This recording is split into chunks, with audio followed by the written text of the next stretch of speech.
What's up, everybody? I'm Hoser. Simon Estrada. Ernesto de la Rosa. And Jason, the guitar. Kirk Johnson, piano. Kermit Cosio. And this is Keggercast. Ah! That twist off, sorry. Already started. That's alright. So they're way down there.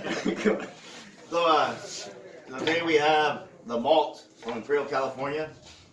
They'll be performing at Lupapalooza Chuck Fest on March 21st at the Calexico Brewing Company, supporting Friends of Kegger, right?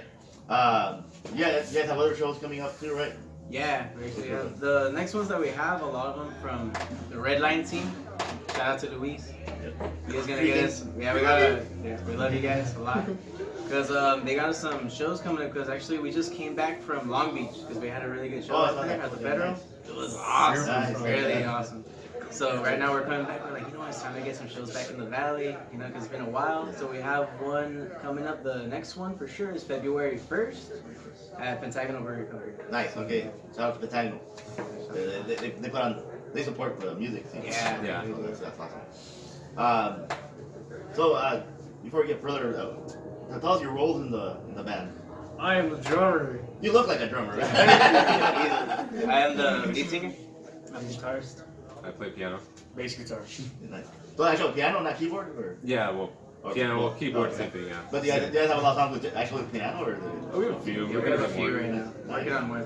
That's nice. That's something you don't really see that often in the valley. Yeah. Keyboard or piano. Yeah.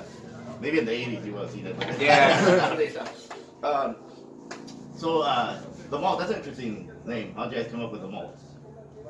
Okay, Talk so to this guy right here. okay, so we met like first week of December of 2018, and we like hung out, right? And then so I think a few days after that we decided to jam, and so I think I wasn't really like big on the name because I knew we had to like write to like perform, It wasn't gonna be like quick, and so I think I was gonna spend New Year's with a friend. And so they didn't have like any names like at all. Like they were really big on like trying to get a name. I wasn't really like, I was whatever about it. So then I think when I was gonna take a trip to Texas, and I was gonna get back on January 2nd in 2019. And so I had told him like, all right, like when I go over there, I'm gonna think of like a lot of names, and like when we get back, like one of those names is gonna be ours. And so I came back like with about like 60 names, like different, like just random 60? things. 60. Yeah, random. That's not a name. Yeah, just like different things I could think of. It was like, We could come with it. like yeah. And so I had give it to them, and like they chose them all. And it has nothing to do with like beer or anything. It was just like we thought it sounded cool. It's that's the name that popped into your head. Yeah. I was just like, that sounds pretty cool. So I had thought of them all, and then ultimately he decided on choosing it. So. Yeah. So what's it up about it for you? I don't know, I just thought it was catchy. No, that's an interesting thing. I thought it was, I was wondering how. I mean, I suppose it's one of those names that probably like different people like that. Someone might think, oh, you guys like malt beer, or, Yeah, exactly. or you like what's it called, those Whoppers, the malted. Everyone always tells the same thing. Like, oh, like malt ice cream? So they see our logo and it looks like a ice cream melting. We're like, we never thought of that. That's true. Yeah, that's interesting. Where do you guys think the current music scene in the valley is at? Do you guys think it's happening? Do you think it needs more work? Do you think it's like really starting? Does it drop off? Honestly, I think it needs a lot more work. Because like we've performed over there in Long Beach. It's such a different scene compared to here. Like people are getting into it. They get up there. They start dancing. They start singing along. Sometimes they start like moving, dancing here.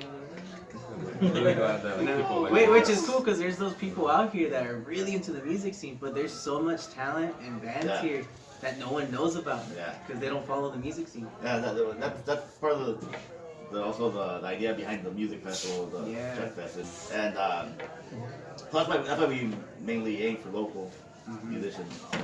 We did try to. I think we have one band from Cuddy coming, and we did actually reach out to some from Yuma. But in my mind, that's still considered local. There's a lot of bands from They got perform here, and I know a lot of bands from here go play in Lake Cali also, and in Yuma. 2016 maybe, like about 3 years ago, 4 years ago. It seemed like to me, there was a good scene building up in the valley, not just music but arts and everything. You know, they probably had that First Fridays going on, which I thought was pretty cool, and also had the nights on Main. But then those seem to have died out like pretty quick. Like once it got hot in the summer, so people then they said, oh, we'll start. I thought it was a startup. That's when it got cool again, but it just disappeared. The only thing that seems to have stayed consistently is the art walk. That's at the outlet in Mexico.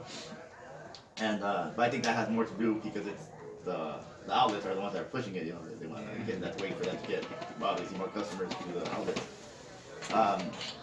And then I have seen like El Centro has had like some small events, but it just never seems to build from it. Like it's a one-time thing, and then you don't see anything for months. And I know that's one thing that Redline music scene and Rocky are trying to do. Is they want to try to push that music scene. When you guys performed at Long Beach,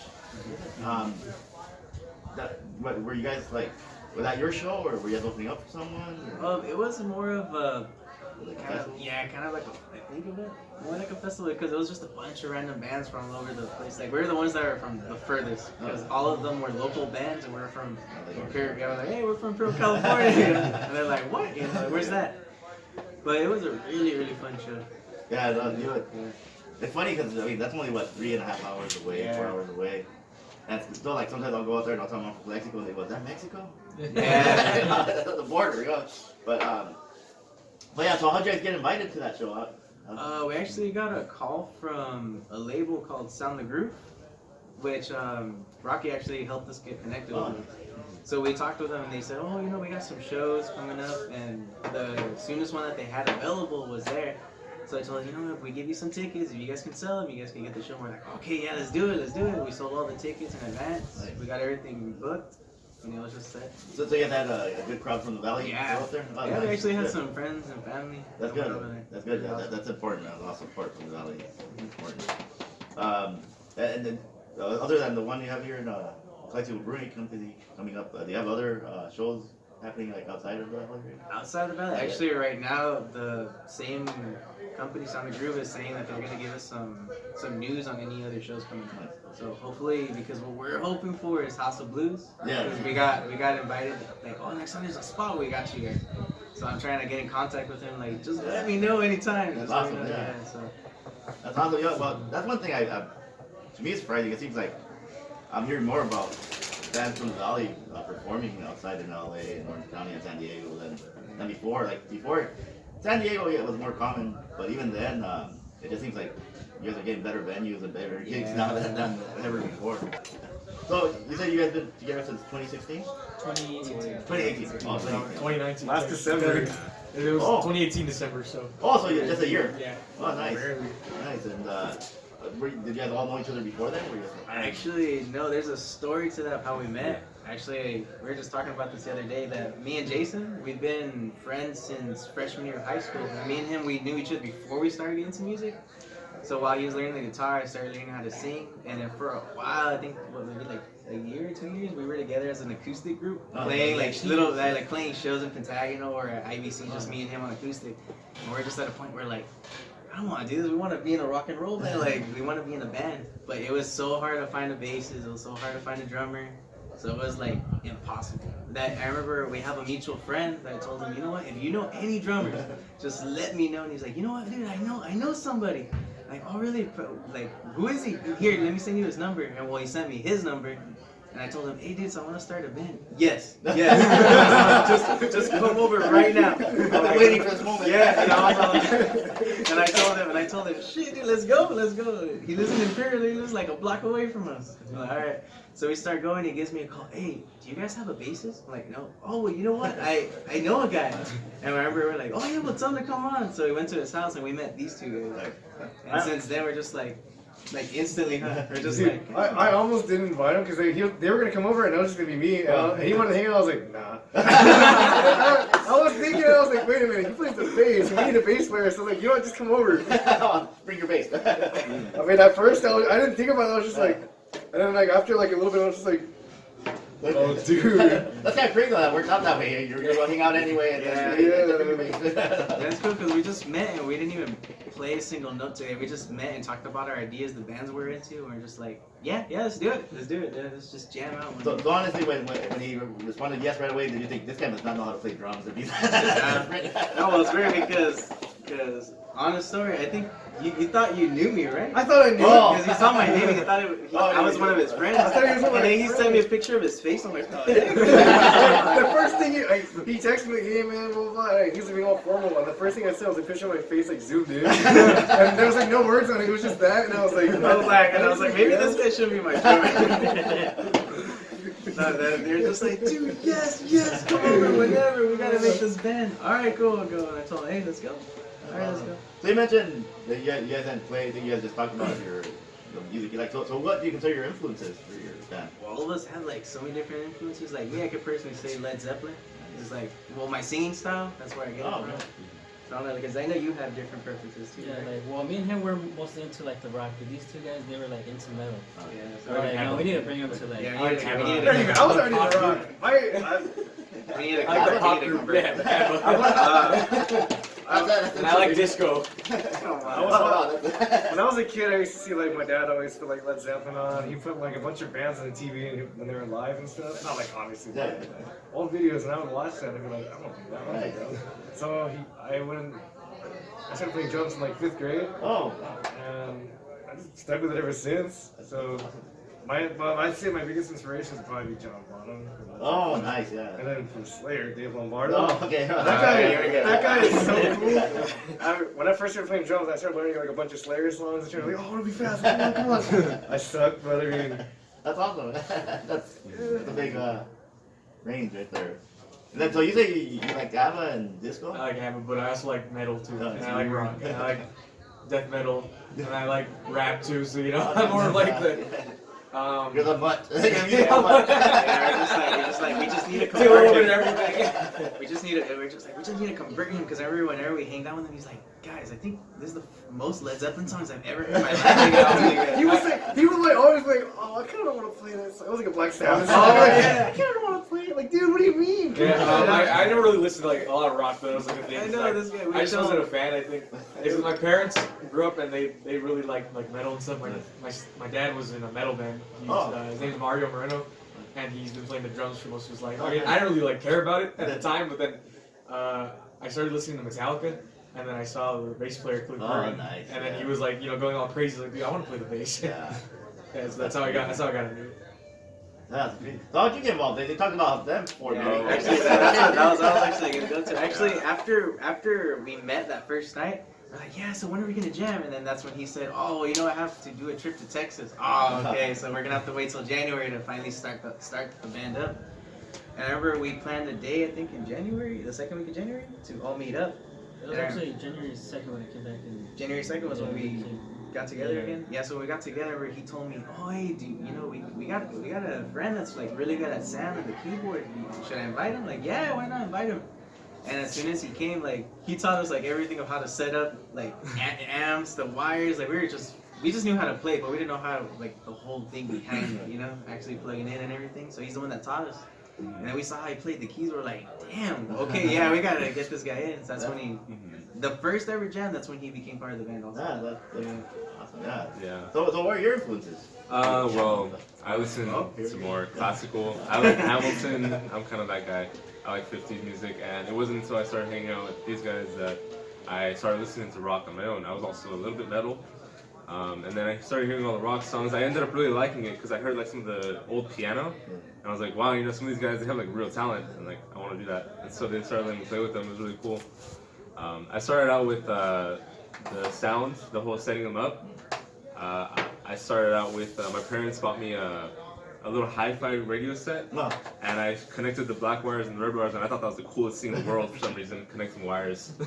And so I just started getting into it, started like getting a bunch of audio stuff, and yeah, I joined them.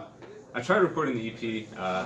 Oh. I didn't like the way it turned out, and I took way too long. So we decided to get it professionally done. That's a better option. But yeah, I'm still working at it. Getting better. So you're a keyboard player slash sound guy, right? Yes, well, in the future, hopefully. We'll see. You say you're recording professionally, so are you guys working with Redline or? Yeah, right, Redline's, yeah. And do you guys already have something out from them? Or Almost. We're actually gonna have an EP coming out with 4 songs to put out all over the platforms, you know, on Spotify, iTunes, like everything, YouTube. And hopefully what we want to do is hopefully finish maybe by February, so that we can release it by then. Okay, that's awesome. Yeah. So yeah, and so keep an eye out for it. Keep an eye out for it. How do you guys get connected with Redline music scene? Actually, our first ever show, whenever we were kind of panicking, because we were like, when are we going to be ready for a show? Because I think we were together for almost, maybe half a year before we had a Actually, 4 months. 4 months? It was like 4 months, dude. Whoa, never mind. Okay, well, it was 4 months before a show, and then Kurt told us, hey, guys, I got us a new show. Like, where? Are we ready for this? Or, like, we didn't know what to do. And he said, oh, it's a thing called a Paw Fest. Oh, It was a while back. It was, I guess, fundraiser for the Humane Society. So we're like, yeah, for sure, let's do it. And that we were going to play for a band that got out, I guess, because they last minute dropped out. So we got the last spot. And as soon as we played, I remember the band before us was the Three Kings. And that's when we met them. And ever since then, they said that they really liked how we played, so they invited us over again. Once they invited us, well, I remember after our second show, because after that, I think like 2 months later, we had a show with Three Kings again. And I remember Luis told us, like, oh, you know what? If you guys ever want us to record you or anything, well, you know, just come on through, you know, recording. We were thinking, oh, well, that'd be so awesome. But then that's when, at that time, we were like, oh, you know what? Kirk can record us, you know. So we're gonna do it. But then I think 2 months back, I actually ran into the girlfriend of Rocky. And she's like, oh, hey, are you guys still looking to record? Here's his business card. Oh, you know what? Why not? It was a sign. Okay, so we called him, and then that's when we told him, hey, you know, we're ready to record. We want to do this. We want to do an EP. And they told us, you know what? Come on through whenever you guys want. I'll show you the studio. I'll show you everything. And ever since then, we were like, the music is so awesome. How it's coming out. It sounds really cool. So you guys are happy with that? Yeah, he does really good. He's really, really good. And so that Pop Fest, was that your guys' first official gig that you guys Yeah, That was Three Kings also, I think. Right? Yeah. That was the first show too. That's awesome. Yeah, I think we started the same exact time Three Kings did. Yeah. Yeah, we had the same amount of time together. That's awesome. And you're all from San Imperial. Yeah, That's good. So does Imperial have like a big music scene? Because I mean, like, I think it's only Pentagonal. Oh no, I just got into it. Yeah, because the thing that we talk about is the music scene isn't really too big here in the Valley, and then especially for example, I could speak maybe for the Three Kings, like for our band and their band, we're like the only rock and roll bands that are out here, and we're trying to influence that, and there's not a lot of that around anymore. that's true. Because I do notice when I see flyers or posters for events. It's almost always the same bands, you know? Yeah. You almost see the same lineups over and over again, and it's like, where's the rest of the? I think people are just too nervous. We are here. We are here. Malt. Yeah, but that's awesome. I mean, that's good because I do comedy. I do stand-up comedy, and I know what it's like to when you don't get stage time. You want stage time. You're like, hey, hey, there's a laundromat that needs someone. Okay, I'm there. Yeah, so that's great. That's in a way, it's a good thing for you, for bands. But at the same time, you think, why isn't there a bigger scene? Why aren't there more bands that are available to perform? You know, because like I said, not that long ago, it seemed like there were quite a few bands, and I have seen like some bands that I thought were no longer playing. And I seen the names again, like, oh wait, like, just recently, I don't know if you guys know these guys or have heard of them, it's a band called Slab City. Yeah, there's a band called Slab City, and I don't know if they always do this, but when I first saw them at a bar here in Calexico, way, like, I want to say, early 2000s, 2008, and I just went because my buddies had a band, they had a reggae band, I can't remember the name of the band right now, but Slab City opened up for them, and I thought it was interesting because more like punkish, I guess. The lead singer actually came out with a Fred Flintstone suit, the tie and the whole thing, and so I thought it was interesting, and he had a wig. So I thought it was interesting, and that's why I remember. That's why they caught my name, because every time I see them, I go, oh, I want to go check them out again because I thought they were entertaining. And then I didn't hear about them for a long time. Just like a month or two ago, I actually saw their name on Facebook. So there was some show will be put on, and I saw Slab City. I wonder if it's the same guys, and I wanted to go see them. But yeah, it's just interesting. Yeah, speaking again, like the guy being dressing up as Fred Flintstone. There's some bands where the members of the band, like they have a certain look that they put on just for the events. Do you guys do that, or do you guys the way you are now? Is that the way you're on stage? I like wearing long Pretty sure it's just that the bandana. Yeah, just one of the bandanas. We just played a show like what, 2 hours ago? Yeah. So we just came from a show. We just came from a show, so I was wearing a bandana while I was playing. I just usually wear a bandana. That's it. I mean, I don't get anything special, no makeup or anything. Yeah. Kiss, just like. Just a big old like kiss like right here somewhere. So where did you guys perform at today? Before at the Tamale Festival. Oh, so you're Heber. Yeah, Oh, Heber. nice. This is like for 20 minutes. We're like, yeah, just clear real quick, eat some tamales, go to the interview. So you guys get free tamales there for performing? We should have. And I know why. We didn't play that good, I guess. Yeah, that's another problem I think with the Valley is, and it's not just with musicians, with comics. I think it's also, you don't get compensated. They invite you and they alright, thank you for your time. I could have at least got some food. No, I know, especially here because when we went to Long Beach after the show, they gave us free drinks. Oh, nice. And then actually we had a show not too long ago. I think maybe last month. Yeah, last month we had a show in December 28th. We had one in Mex. Oh, wow. It was one of those like, why not? We've never played over there, and it was really good. They paid us. We didn't know we were, but we The were like, food oh. was so good. Yeah. It's a brewery. Yeah. Mexico has a really good music scene, right? Oh, they have an amazing music scene. Over there in that bar that we played. Well, it was a brewery, but that brewery that we played, it was like we didn't know almost anybody there. They all got up and cheered for us, and they loved our music. Yeah. Even with comedy, I've never performed in Mexicali, but I had friends that have gone to like open mics over there. And one of my buddies, he went over there and he doesn't even speak Spanish. So he did his whole comedy in English, and people were so laughing, and he was talking about how like, hey, I'm just glad I get to go back to the States. Like, he was making fun of them, and he still got a really good response. That's good that you get a lot of support in Mexico, it seems like. Yeah. And especially the rock and roll scene is really big over there. Yeah. Really big over there. It's like when I found out Sweet Orange was opening up for Drake Bell. I misunderstood. Because he said Drake. The guy just said, "Oh, hey, Sweet Orange is open for Drake." And I didn't even think Drake. I thought they said Rake. And I said, "Oh, so they're going to perform Mexicali." I wouldn't mind going back to Mexico. Yeah, but it was really fun. If we get another offer, And you get paid. I want to get more food, man. The food was good. I didn't get to get your food. Dude, he was so sad. He was telling us because he It's because me, I'm like, I've had a lot of training with my singing, so like I do a lot of warm-ups and exercises, and I have a thing where I don't drink or eat anything before I sing. Yeah. So that's why whenever I was like, "Are you guys ready? What are you guys doing?" I just see this guy on the side like, Dude, it was like 5 minutes like, before we were supposed to I'm go. like, come on, guys, like you're in front of me. You were like Come on. chowing down. And Like then everyone's all eating and stuff. I'm like, whatever. I'm gonna be on stage. I'll wait for you guys. Yeah, no, that makes sense. Yeah, that's one of the hardships of being the singer, right? At least hauling equipment is pretty easy. oh, Mike. So it's like, oh, my mic's pretty heavy. Yeah, we talked about this with Sweet Orange too, and I think that like being the drummer is the most expensive. Oh, heck yeah, it is. Dude, today I broke a bass pedal. Oh. Like, those things were like, they were like $70-$80. I mean, it was just like a low-end one, but still, I mean, it's expensive. Yeah. Bass heads, I broke my bass head too, my bass pedals. My cymbals were like, they were like 900, but I got them for like 400. And it was only for like a couple, you know? My stands were like about $100. And it's like, and everything likes to break like super easy for some reason. I bought a pair of sticks for a show and I broke them the same day. Oh. And so that was like $20 just gone. I remember that. I was $400 for a cymbal. yeah, but they were originally like 900. Yeah, about saying that.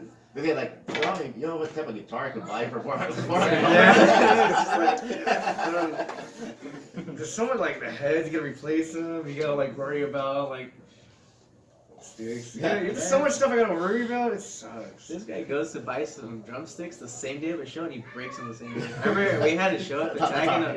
We had a show in Pentagon not too long ago where he got brand new sticks. He was playing so crazy, and I was just like, "Oh, what the heck?" I hit him with a stick by accident, and it was like exploded. And I was just like, "Yeah, oh god!" You're like, "Ow!" I think you're part of the song. Got the well. So how was the tamale festival?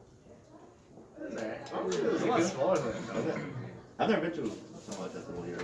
It was we shouldn't have Seth because he had a tamale. He was, we had a buddy with us. His name is Seth. He's cool. He's like, he says he's a roadie. I mean, for what it is, I mean, yeah, he hangs out with us. He helps us out with our stuff. He like helps us with gear and stuff. He's cool, but he's never had a tamale before, so he was trying. He's never had one, and so we were just like, we should ask him what he thought about it. He thought they were good. I think he had a pork one and like a beef one.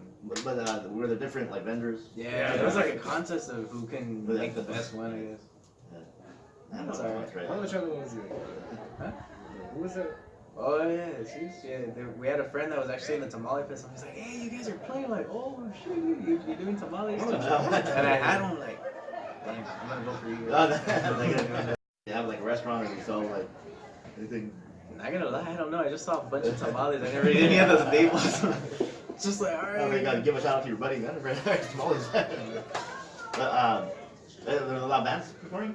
I don't even know. There was it was Drumline. Yeah, it was a lot of like different things. It was like acts, dancers, the Southwest High School drumline, the Hebrew drumline, and then you have the Malt rock band, and then after us, then the Hebrew drumline. So I was like, it was pretty weird. It was fun. So it was huh? Southwest one after? I think it was after. It was sort of like at a parade when you see just. Yeah, just like it was like a parade. We're just standing there. But I still thought it was pretty fun because I always think it's fun when we perform. I love, dude. Yeah, I mean, even if the crowd sucks, I mean, it's still fun. For usually, I mean, I'm gonna be like, since they're saying the music scene here needs to get bigger. The crowds are something. They're saying they just look at us like. Yeah, because when we're performing, it's just like. Yeah, it's like at the Calexico Oktoberfest. I did a set there, but yeah, it was kind of sad because like it seemed when the bands were performing, I don't know if it's because us too spread out or what, but it would look like only 6 people were actually paying attention to be standing in front of the stage dancing or whatever, and you're thinking, well, yeah, that's probably the girlfriend. Yeah, they're friends, yeah. And but yeah, but then again, I mean, it was a Oktoberfest, so it was a lot of beer, but also people were probably just like, just give me beer. But yeah, it does kind of suck sometimes when you don't get the. When you're there and it seems like no one's paying attention. Yeah, exactly. To me, like a comic, that throws me off a lot because I don't know if they're not laughing because they're not paying attention or because they're not being funny. Yeah. And yeah, but and even like we did a show at the Lexo Brewing Company right before Thanksgiving. And same thing, there was very few people there, and it just felt. It feels really awkward sometimes when you're performing. Yeah. But they say, they say you're supposed to perform for, 10 people the same you would for 1,000 people. But it does feel awkward sometimes. Yeah, I can't get as pumped up if there's people just sitting down. Yeah. I mean, sometimes usually at the end of it, I still don't care. I still have super pumped. I get it's fun, you know. I do it. I don't do it because I want to be like. I say I want to be famous. Yeah, let's do this. Let's get all the big. But I mean, I do it because I love doing it. Yeah, of course. Yeah. We're just trying to play like in every city. At least. Every city in the world. Every city. Have you guys ever done that Saturday night at the Slab? At the range? I know a lot of bands do that. I have a friend that would do comedy sets there. But yeah, I hear that's like the biggest crowd you'll ever get in the valley. Yeah, because they're really into it over there. You get like up to 200 people on a Saturday night. It's basically like an open mic. Anyone can go and perform. But yeah, they say they're like huge crowds. I've never gone there. I probably would never go out there. Yeah, we're just like. But I know like they used to be called Chico Suave. I think they're called Leather Boy now. Like they told me that they would go out there, and I know some of the like rappers like DHN, they perform out there also. And yeah, they all say that it's a huge crowd. Gravity Grave, in fact, that I think recently had a show out there. And even my buddy, like sometimes he says like there'll be like famous people out there. Like he said that I guess Bill Murray was out there. Bill Murray was out there? Really? According to my buddy. That's the Ghostbusters guy, right? Yeah. I think even like Keisha made a video out there.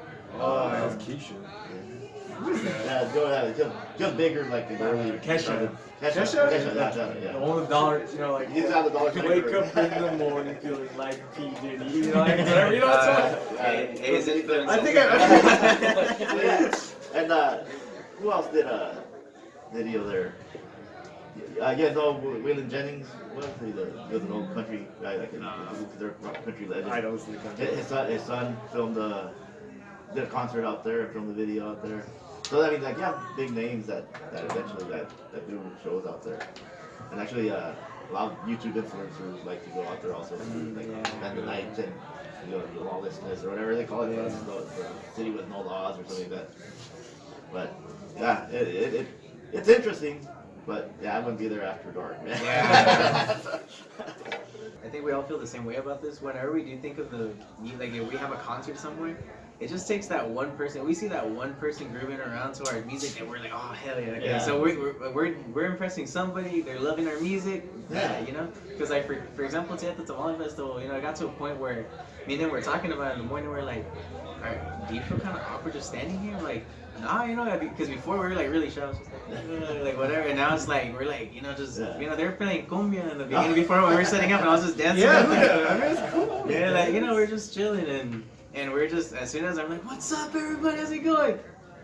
Right. And I'm like, all right, well, we're the Malt, you know, we're gonna play this original, and then we start playing, and then I see like two people like, hey, I'm like, all right, cool, there you go, and I would just look at Jason, he's grooving out, look at Simon, he's still, you know, we're still having fun. That's good, yeah. Like, we play like the same every time. And the cool thing is, like, we're thinking, yeah, well, it was a cool crowd. I hope they liked it. But not a lot of people, like, when we're like, oh, yeah. But then once we got off, everyone came up to me, hey, you guys did awesome. You guys did this. I'm like, where were you at?